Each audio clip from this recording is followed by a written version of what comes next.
Il consigliere comunale Marco Vullo del gruppo Uniti per la Città denuncia attraverso una dettagliata nota stampa situazioni di degrado nella zona di Monserrato. Per il consigliere Vullo la via dell'Egadi si è trasformata in una pattumiera, una vergogna insomma.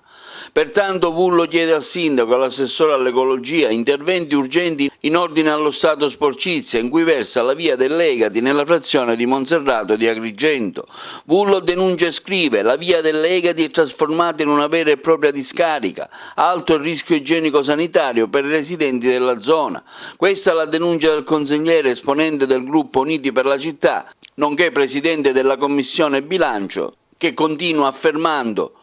a registrare l'incapacità governativa dell'amministrazione Firetto, i quartieri abbandonati a se stessi, un assordante silenzio da parte degli organi comunali preposti.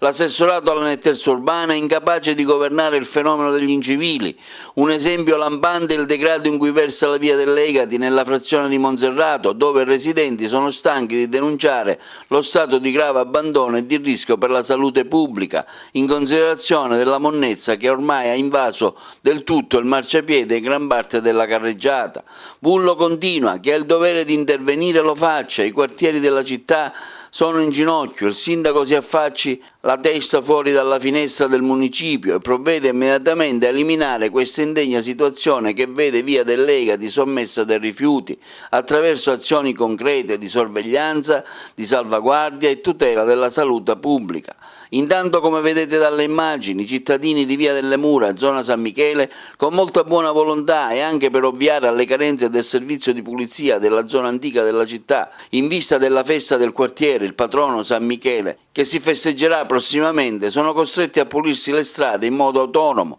muniti di pompa, di acqua e scope, una denuncia che, se non fatta con comunicati stampa scritti, si fa con le immagini che parlano da sole.